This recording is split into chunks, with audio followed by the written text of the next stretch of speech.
Good day, fine people. A very warm welcome to you. My name is Nick from the Commodore Amiga. I'm looking at a game called Little Puff in Dragonland, published by Codemasters in 1989. It's a Dizzy type game where you must explore a land, collecting objects, putting them back in the right place to get back to Dragonland, because you've gone wandering off, and when you try to go back to Dragonland, there's a guy there, old dragon, that's preventing you from going in. You need a pass, and there's 4 bits of the pass somewhere on this map which you need to collect. It's Little Puff in Dragonland. We've already reviewed this game on the ZX Spectrum, so take a look at that. It looks very similar in design first of all. I'm not a big fan of this music.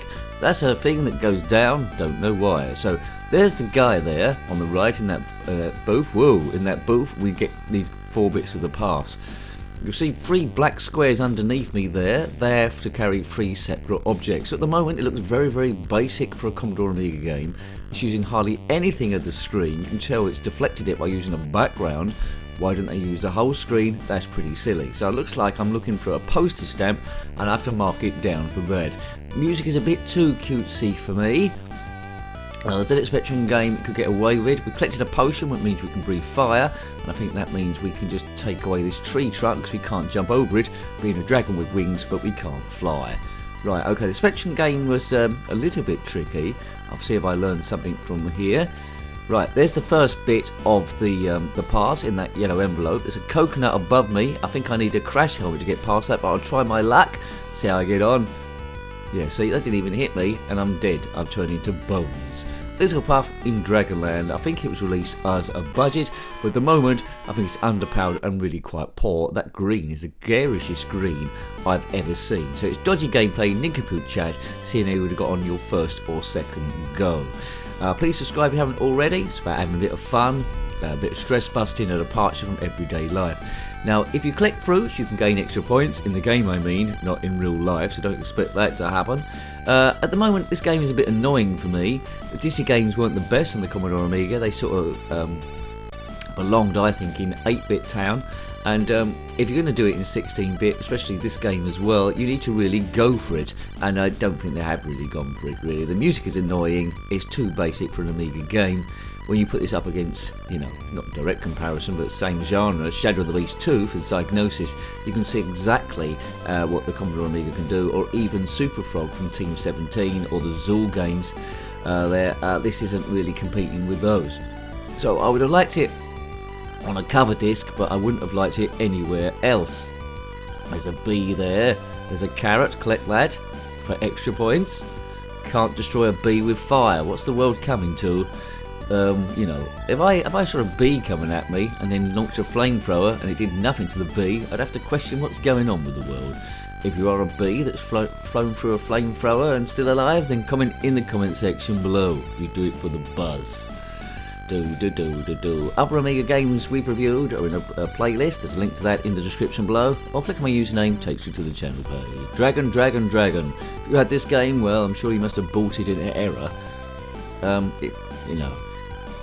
It's pretty tricky as well. The jumping isn't precise with some of the objects you bump into, but you could probably complete this with a walkthrough if you know what you're doing. I don't know what the gun's there. There's a rubber ring somewhere and a pump. There's the hat. We pick that up and we can get that coconut presumably on the top level. If I find out a way how to get back up there. Is there a way of getting back up there? I'm not sure about that. You might know there. So, you know, first impressions. I'm not really that impressed. Having played quite a few Commodore Amiga games now, I think it's been put together. It's not really utilising the Commodore Amiga's power as much as it possibly could do, and it's not using enough of the screen for the play area for me. Right, there's the water bit, but we haven't got the rubber ring, so we'd probably drown as soon as we go in there. Because like Frogger, this dragon can't swim, and he's been hit by an egg.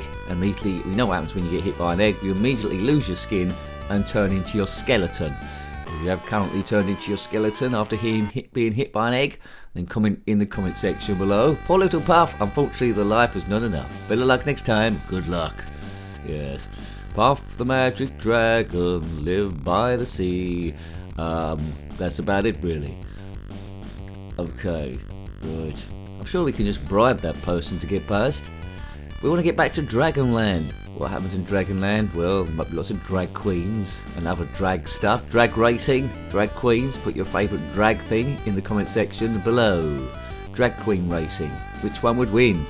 My money's on RuPaul. Buff. Right, okay. Now, if you were... There's a box you can pick up there. If you weren't here, I would have turned this off by now. Because it's not particularly good. It's okay. No, what am I saying? It's okay. It does what it says, but it's not Dizzy, is it really? Dizzy was a cute egg that did somersaults. Put that box there. Right, there's the ring there that we need if we need to go over the water. There's an inflatable thing there, or pump to inflate it. And we go over there. I don't think I got past that bit on the Spectrum version. Now I need to get over this B. Well done. There comes the B again. Let's jump over that. Man, that is annoying. That is so annoying. Because you only get one life and you're dead. I would have liked to have like 3 lives. So now what I've got to do, this is the bit where you start annoying the game. I've got to do the laborious thing, I do everything I've done so far again. And this is when the game starts getting annoying and you think, shall I play it again? No, I won't, because the music's annoying as well.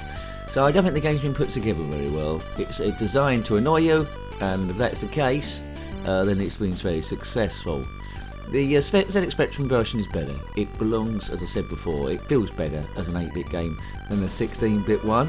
But people that grew up with Little Puff on the Spectrum, then just got an Amiga, what's so familiar to have a go at, then maybe it might have helped them. Nostalgia always plays a big part in these things. If this is the only game you had, oh my god, the only game you had, then you might have a lot of nostalgia for it. It was your escape from school and bullying and all that sort of stuff, maybe, and teachers and homework. So you look at it in different eyes. Now, as an adult coming back to it without any of those experiences, this particular game, I just say something that's, you know, there as a part of history, which really I don't want to visit back as a part of history. Boo, boo, boo, boo, boo. But it is fun seeing all the stuff the Amiga had to offer back in the day. I was very unfamiliar with these ones. I think we tended to just be hooked on the best games. We got the oh my goodness, we got the best games. I'd throw this out the window now if you were not here. Da, da, da, da, da, da, da. I thought it was going into that music of a show called Heidi. Heidi never made it as a computer game. Maybe do it with the GTA engine, which has got a machine gun, and then blows up that mountain kid. Right. If you are a mountain kid being chased by Heidi with a machine gun, then comment in the comment section below. They obviously didn't have that in the show. Perhaps it was in the bloopers. Dragons. So you learn a lot from this channel, don't you? We're just having fun. It's not encyclopedic. I'll give you some information. Like this was by Codemasters in 1989. It was originally produced by Cartoon Time, but Codemasters might have owned them as well. Right, okay. So I've pretty much shown you everything I can on this. Gameplay is quite repetitive because you're going to die in certain places. The jumping is probably a little bit imprecise with objects or stones on the floor. Here we go, we've got a helmet, we've got a gun. What else more do you need in life? Don't know how to get back up to the top bit. There's 4 bits of the pass you need to get, which are kept in yellow envelopes.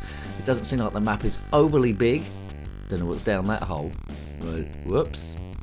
What's down this hole? Oh, instant death. We've landed on spikes. I sort of like remember that from the Spectrum version. I shouldn't really have done that. Never mind. Maybe if I drift slightly to the left or the right, maybe. Yeah, maybe I'll drift slightly to the left or the right, maybe. Right, can't go there. Let's collect the potion. We'll collect the potion, not suntan lotion. Right, remember that. Breathe in fire. It's probably going to give you a sore throat, I would imagine, at some sort of stage. Right, while we can't walk around the tree trunk, I'll never know. But this is firmly in 2D. 2 holes there. They both go to roughly the same place. Boo, boo, doo, boo. Right, box. Box, box, box. You know what we're going to do with the box, don't we? We're going to put it down so we can get over this stone here. Because the twit can't fly. Dragonfly. No such thing as a dragonfly, right.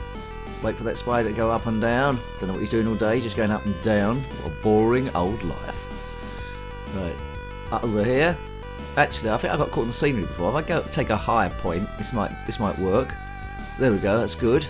Slowest moving bee ever. Perhaps I can go down here and drift. No, it's going to be Spike City, isn't it?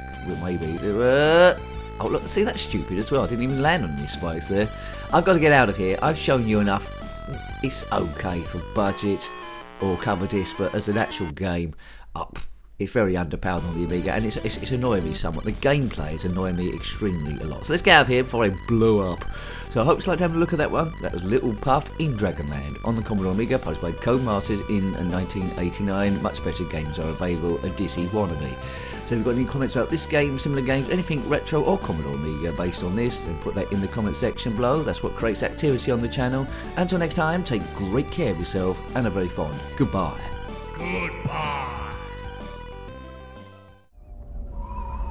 Puff the magic dragon lived by the sea.